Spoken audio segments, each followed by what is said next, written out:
வணக்கம் நேயர்களே, நான் உங்கள் மருத்துவர் எஸ்டி வெங்கடேஸ்வரன் பேசுகிறேன். ஆர்ட் ஆஃப் ஈட்டிங் அப்படிங்கிற தொடர்ந்து வர்ற எபிசோடில் இன்றைக்கி நம்ம பார்க்க போகிற டாபிக் வந்து ஒரு ரொம்ப காமனான ஒரு டாபிக். அதாவது என்ன அப்படின்னா, ஸ்ட்ரெஸ் அப்படிங்கிற வார்த்தையை வந்து கேள்விப்படாதவங்களே இல்லைன்னு சொல்லலாம், இல்லை அந்த வார்த்தையை யூஸ் பண்ணாதவங்களே இல்லைன்னு சொல்லலாம். ஒரு சின்ன நார்மலாக ஸ்கூலுக்கு போகிற குழந்தையிலேருந்து கேஜிஸ் போகிற குழந்தையிலேருந்து ரிட்டையர்டான இல்லை கடைசி காலம் வரைக்கும் எப்போனாலும் நம்ம பார்க்கலாம், எல்லாருமே ஸ்ட்ரெஸ் அப்படிங்கிற வார்த்தையை சொல்லாதவங்களே இல்லை அப்படின்னு நம்ம சொல்லலாம். ஏன் இன்றைக்கி அந்த லெவலுக்கு இந்த வார்த்தை ரொம்ப காமனாக யூஸ் பண்ணுறோம் அப்படின்னு நம்ம பார்த்தோம்னா, எல்லாருமே எதையோ ஒரு நோக்கி எப்பயுமே வந்து ஒரு பரபரப்பாக இயங்கி கொண்டே தான் இருக்கிறோம். அப்போ இந்த ஸ்ட்ரெஸ் அப்படிங்கிறதுனால என்ன பெரிய பாதிப்பு? எனக்கு ஸ்ட்ரெஸ்ஸுங்கிறாங்களே, இல்லை டாக்டர்கிட்ட போனாலும் பிபினாலும் சரி சுகர்னாலும் சரி நீங்கள் ஸ்ட்ரெஸ்ஸை குறைங்க அப்படின்னு சொல்கிறாங்க. அப்போ அந்த அளவுக்கு இந்த ஸ்ட்ரெஸ்ஸுன்னாவே பாதிப்பு தானா அப்படின்னா, கண்டிப்பாக ஸ்ட்ரெஸ் அப்படிங்கிறது ரொம்ப நாளாக தொடர்ந்தால் அது ஆரோக்கியத்தை பாதிப்படையும் அப்படிங்கிறத நம்ம மறந்துடக்கூடாது. அப்போ முதல்ல வந்து ஆரோக்கியம் அப்படிங்கிறப்ப அது ஒரு காயின் மாதிரி எடுத்துக்கணும். நம்ம என்னது, ஒரு பக்கம் ஃபிசிக்கல் ஹெல்த், இன்னொரு பக்கம் மென்டல் ஹெல்த். ஸோ ஒரு காயினில் ரெண்டு சைடு மாதிரி ஆரோக்கியம் என்பது. அப்போ இதை என் ஃபிசிக்கல் ஹெல்த்தை மட்டும்தான் பார்ப்பேன், மென்டல் ஹெல்த்தை நான் பார்க்க மாட்டேன் அப்படின்னு நம்ம சொல்லவே கூடாது. அப்போ எப்பயுமே ஒரு ஃபிசிக்கல் ஹெல்த்தில் ஒரு சின்ன drop in threshold to face the ஒரு கிவன் ப்ராப்ளம்னு வச்சுக்கோங்க, அது என்ன ஆகும், மனசை அஃபெக்ட் பண்ணும். அப்போ மனதளவில் நம்மளுக்கு ஒரு சின்ன ஸ்ட்ரெஸ் அப்படின்னா அது உடல்லையும் பாதிப்படையும் இல்லையா? ஸோ அப்போ மொத்தத்தில் ஃபிசிக்கல் அண்ட் மைண்டு இந்த ரெண்டுமே ஸ்ட்ரெஸ்ஸோட சம்மந்தப்பட்டது அப்படிங்கிறத மறந்துடக்கூடாது.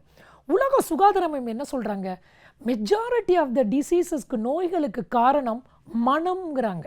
ஐ மீன் 80% நோய்களுக்கு காரணம் மனம்ங்கிறாங்க. அப்போ 80% நோய்களுக்கு காரணம் மனம் அப்படின்னா ட்ரக்கு தீர்வாக இருக்க முடியுமா? அதான் என்னுடைய கொஸ்டின். மருந்து எப்படி தீர்வாக இருக்க முடியும்?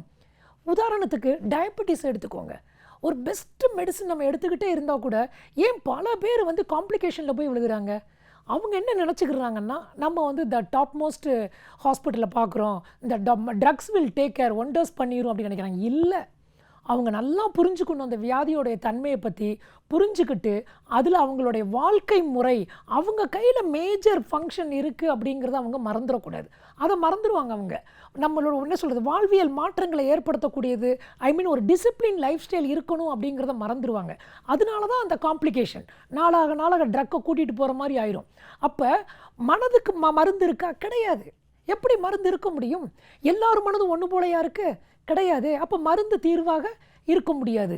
உலக சுகாதார மையம் என்ன சொல்கிறாங்க, 80% நோய்கள் அப்படின்னா, உதாரணத்துக்கு டெட்லி டிசீஸ் என்னது, டயபெட்டிஸாக இருக்கலாம், ஹைப்பர் டென்ஷனாக இருக்கலாம், உடல் பருமனாக இருக்கலாம்.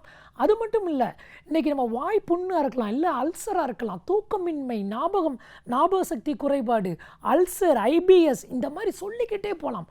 பல நோய்களுக்கு அடிப்படையே என்னது அப்படின்னா மன அழுத்தம் அப்படிங்கிறாங்க இன்றைக்கி. அதனால தான் இந்த நான் கம்யூனிகபிள் டிசீசஸ், தொற்றா நோய்கள் இன்னைக்கு குணப்படுத்த முடியாமல் மேற்கத்திய நாடுகளே திணறிக்கொண்டு இருக்கிறது இல்லையா? அதே இது ஒரு இன்ஃபெக்ஷியஸ் டிசீசஸ்ன்னு வச்சுக்கோங்க, அதாவது தொற்றும் நோய்கள். என்னது, உதாரணத்துக்கு ஒரு டியூபர்குலோசிஸ். அந்த டியூபர்குலோசிஸுக்கு மருந்து மட்டுமே தீர்வுன்னே சொல்லலாம். 100% இட் க்யூர்ஸ். அப்படின்னு என்ன அர்த்தம்? யாருக்கு டிபி வந்தாலும் அதே மருந்து எல்லாருக்கும் வேலை செய்யும். ஆனால் மற்ற மருந்துகள் குணப்படுத்துமா, க்யூர் பண்ணுமானா க்யூர் பண்ணாது. ஏன் காரணம்?